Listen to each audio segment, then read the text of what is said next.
Hi, so in this class of IoT, today we will study about various IoT enabling technologies. So we have studied like RFID and ZigBee. So in this class, we will study about NFC and BLE. So NFC basically corresponds to your near field communication, and BLE is here your Bluetooth low energy. So first of all, we have the NFC, which is your near field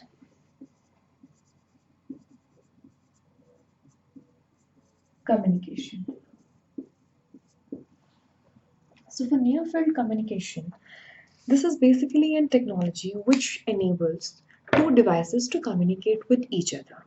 Now, yes, there are various technologies which enable the communication of two devices, but here, out of two devices, that is, you have here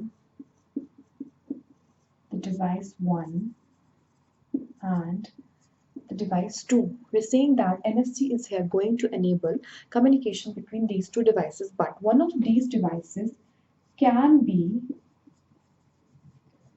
a portable device and they can communicate each other by using the radio interface when they are brought close to each other. So that means the basic principle is of your NFC is that the two devices here should be in a proximity. That means in a particular range. So maximum it should be up to your 10 centimeters here. Now, another feature here is that if one of these devices have the internet connectivity, so they can be used to exchange the information. So the alternatives for such kind of technology, like for NFC, the alternatives are like your RFID, but later your NFC protocol was standardized here. So we can also say that this is an extension to your RFID system because it enables the deployment of the smart system. That means the hardware, the reader, and the tags in only one device here. So this NFC was jointly developed by Philips and Sony. So this technology supports your IoT technology here, the Internet of Things here, because we are using here the devices which require the low throughput and the low power consumption, so which is here supported by a near field communication system also. So the example, for example, you have proximity cards here. So they basically these two cards will be communicating here each other with the two antennas. That means they have the principle of electromagnetic induction here. So similarly, two devices here in near field communication, that means with two antenna loops and having the EMF induction here, they can communicate with each other, and having the internet connectivity, they can be used to exchange the information here.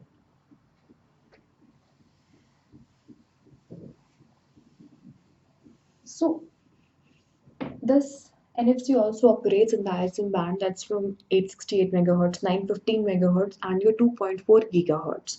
And the maximum data with the internet connectivity, the maximum data which it can support is up to your 424 kbps here.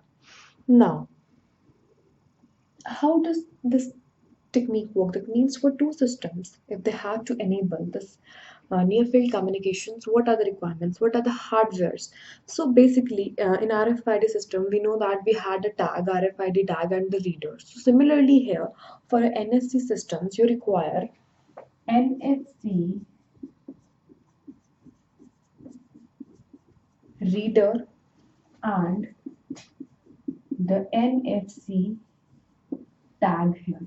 So the NFC tag is basically a silicon chip with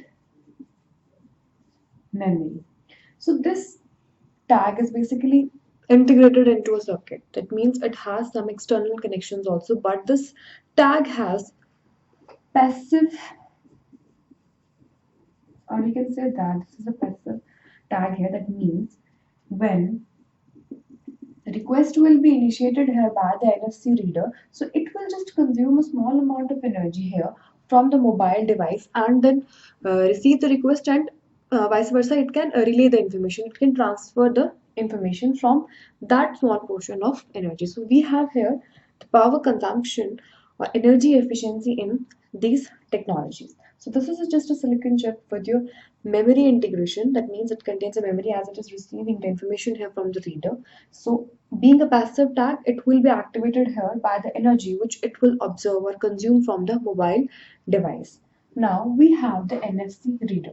Now NFC reader is a more we can say powerful or intelligent device as compared to your NFC tag here. So this is basically a microcontroller device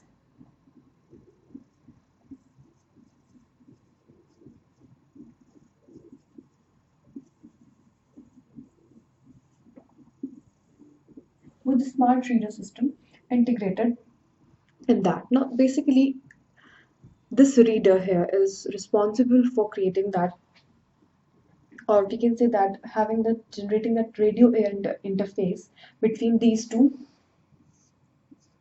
system here. So that means it generates that field between these two devices so that it can accept that request and send the information back to the reader here. Then it is responsible here for encoding and decoding also, and implementation of the antenna also here. So that will be integrated here with your NFC reader itself. So it's a microcontroller based device which is here responsible for generating EMF filled between these two systems, encoding, decoding, and having the antennas for the transmission and reception of the information. So, for example, if this is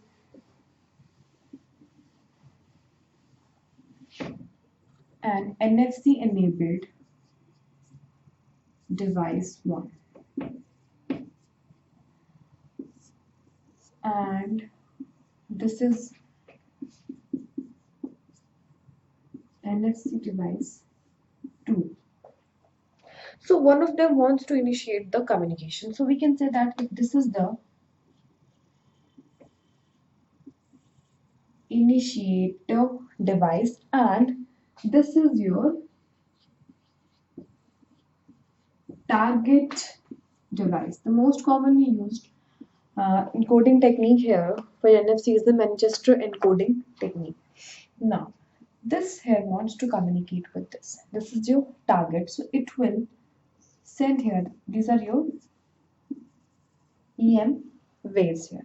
So it will forward a request that I want to initiate a communication, or I want to get some information from this tagged device. Both of these devices are NFC enabled here. So it will here receive the request, read that.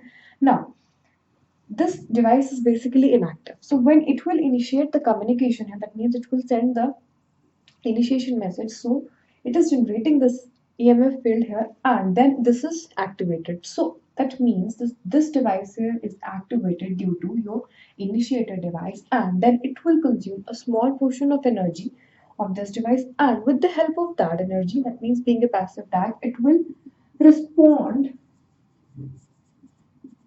back to the initiator device. That means two devices here should be NFC enabled.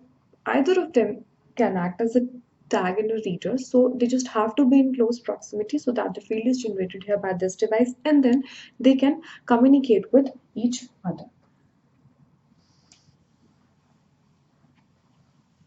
So now what are the possible use cases of NFC with IoT?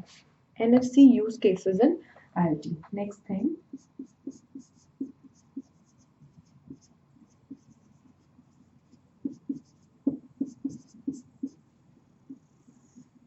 So this has a great application here in like event ticketing or your airline ticketings or whatever like such kind of events which require and identification process here. So the user at home can uh, book the tickets, store these tickets in their NFC enabled phone. So when they just have to enter the counter, so just they have to bring your mobile phone or your device just close to that NFC apparatus. Now, for example, if you just have to make payment, so you just need to bring your mobile close to that terminal. So after that, you just have to enter the pin here to in order to confirm the payment. So it is used as proximity card like for your ease of payments,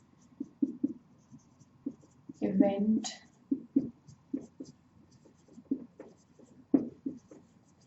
ticketing, etc. It also enables virtual connectors, and above that, it is making an ease in the personal mobility. Now, two people can communicate or they can transfer information like two tickets if they have to transfer one device to another. So they just have to bring those devices close to each other, two mobile phones just close to each other. So with the help of proximity sensors and the NFC technique, the information will be exchanged from one system to another or from one mobile device to another. Now, every time you're just traveling across, you just need not to worry that whether you're carrying all your correct documents as in hardware or not. They are, if they're stored there in your devices, so they just need to be checked, or we can say that verified by just the NFC apparatus there. So it has a limited a number of applications in your IoT systems here. That means the devices which we're using, the smart devices for Internet of Things, if they're NFC enabled, certain kind of applications can be provided here.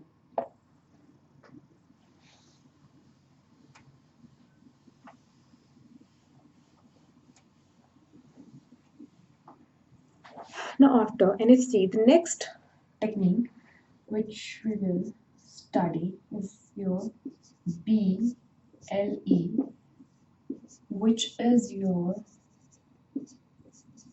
Bluetooth Low Energy. Now, as we know that Bluetooth is our personal area network, wireless personal area network. So if we talk here about standard Bluetooth technology, so that allows the transfer of media over your wireless mode. So that means we have the Bluetooth enabled handset. So they allow the transfer of images, your music files, your video files wirelessly. But we know that the range for the operation of your this personal area network application is limited. So it also provides certain applications like the connection of a mobile handset to a hands-free set. So it is also used here in your machine to machine devices and like in your gaming consoles, etc. But this Bluetooth technology has found here a firm ground in your machine to machine combination. That means a great penetration for this market here. But we have here the Bluetooth low energy, because we always know that when we're talking here about the Internet of Things, we need power consumption. That means energy efficient systems and technologies which are suitable here for low energy requirements. So your Bluetooth low energy is a new radio interface, a new protocol stack, which is also referred as Bluetooth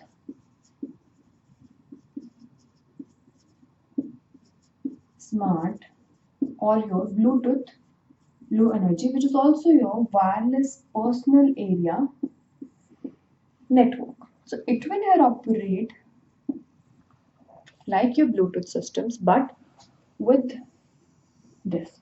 The operating frequency is 2.4 gigahertz here. So this Bluetooth low energy is supposed to here work from small coin cells to enabling an application on store. We can say that with the small devices which are using Bluetooth energy, they should enable here the Internet of Things here. So this is here a key technology for your IoT systems here. So that means this is here suitable for sensors, actuators, and the small devices which require very low energy for their operations. And as I mentioned that yes, it operates in the operation frequency range of your IoT systems. So that means ranging here from 2.4 gigahertz maximum to your 5 gigahertz of the systems. Now, these are the certain specifications here that this is the operating range. What are the different modes now? Now, this Bluetooth Low Energy have two modes: single mode for your Bluetooth Smart and the dual mode. So this basically includes the examples or applications of your mobile phones. Uh, the single mode operation is not for mobile phones, but single mode operation here is for sensors and actuators and low powered energy devices, because they will be communicating only on one way. That means to transfer, these sensors will be capturing the information and then transferring it to some another network. So having a single mode, your smartphones have the dual mode operation. Now this low Bluetooth energy is using this frequency. So this basically has 40 radio channels, but the traditional Bluetooth utilizes 79 radio channels, but here each channel is this much wide. So these are the radio specifications for Bluetooth Low Energy. Now next we have it how it operates, how it works. You will have your sensor devices, then they need a platform to transfer that information. So they will be using this BLE for that uh, as a transport platform. So this has basically a client server concept. Client server with a peripheral. Now, client is the one which wants the data, wants to access the data, he wants to start the communication over this protocol here. Now, server is the one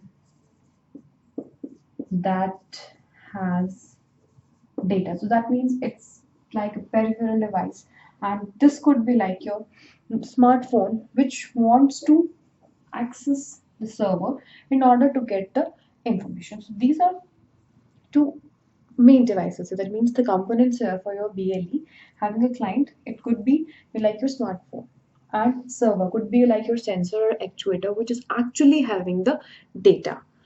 Now, as we know that in traditional Bluetooth, when we want to use Bluetooth services, we just have to enable the Bluetooth service, then scan the various other Bluetooth signals in the surroundings, and then we have to connect with one of that. So that means first you have to advertise yourself in the network that yes, you are present here in the network. So similarly, here we have the concept of advertising in your Bluetooth Low Energy.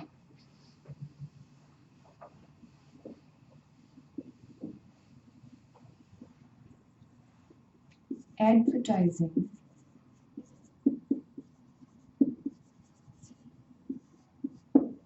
So advertising is done here because most of the devices here are in sleep state. So that means power consumption. So they will be activated only when they have to initiate a communication. So for that, first of all, they should acknowledge this advertisement over here. So what we have here your observer, which performs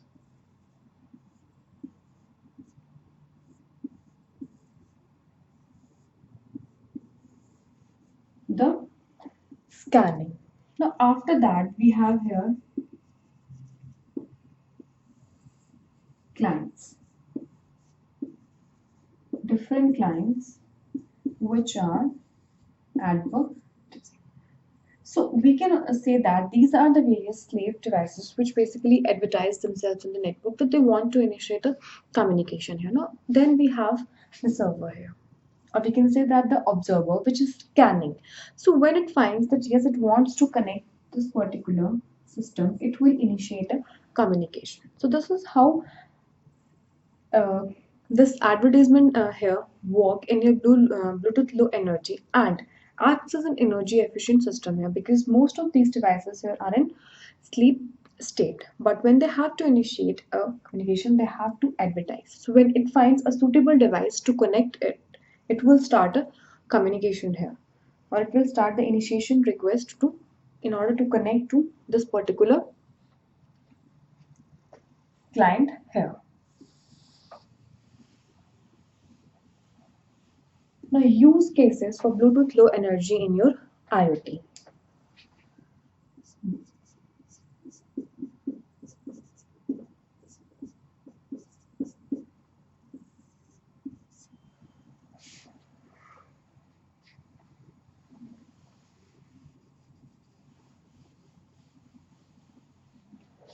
So, first of all, we have gap-based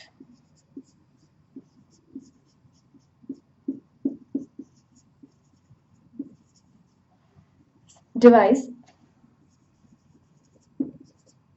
and service, and then we have using simply an internet service. So, what happens in your gap-based device and service? This is basically your generic attribute profile. So, you have here GAT services at the bottom of this platform.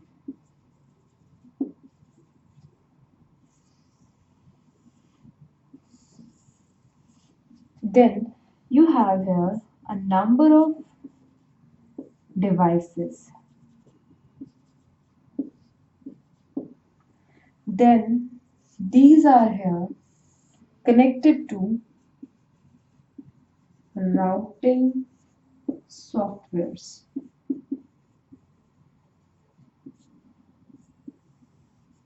Then after your routing softwares, you have the GAT profile, generic attribute profile.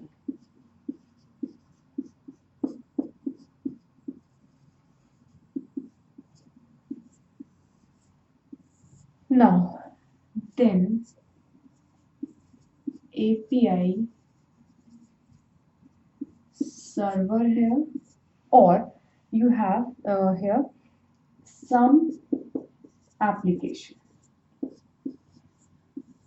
So these two, I'll just draw it here, are either connected to your web services or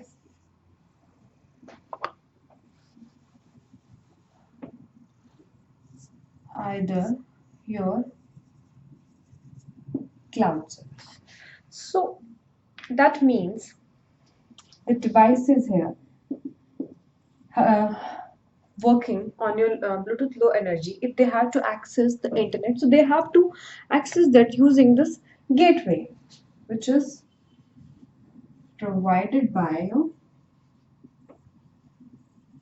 GAT services. So in this use case of IoT, what we have is devices are connected to GAT services here. This will be your platform here. So these are connected here to GAT services. So this is the complete gateway of your GAT profile here. So these we are here connected to one of these services. So these are then further connected to like these software, these profiles. So when it passes here through this gateway, now the gateway interface here will make a distinction that whether it's an application or it's an API server connection or this is a certain application. So on the basis of that classification, it is transferring and receiving the information from either your web services or a particular application or your cloud infrastructure. So that means the devices are operating on Bluetooth Low Energy have first get connected to this GAT network. That means GAT gateway here. Simply, we have to communicate to this end using these services here. So this is the first use case of your IoT here with Bluetooth Low Energy. Second one is simply using the internet. So in second, in which you are using an internet service,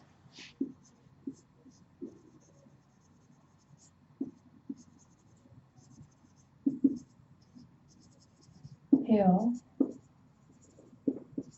you're using an internet services. So what you will have internet service here by yourself, and you're acting here as a client. So as we know that here you have your BLE platform, then your internet service. So this is using an internet service here. So here you will have that gateway which is connecting you to two different applications, cloud based or your application server here. So what is there in by using an internet service? We can just say that here it's an internet here is a GAT based service which resides here itself in the gateway and allows these devices to access the internet or access this endpoint with the help of normal your HTTP protocols here. So here everything is internet is in GAT based profile here. So that means for the devices which are your Bluetooth Low Energy enabled, they have to access this internet services here. So they have to use GAT based profile or a simple internet gateway which is GAT specified here. So here we have studied about the two of the internet enabling technologies. One of is your near field communication and another was your Bluetooth Low Energy. So this is all here for today's session. Thank you so much.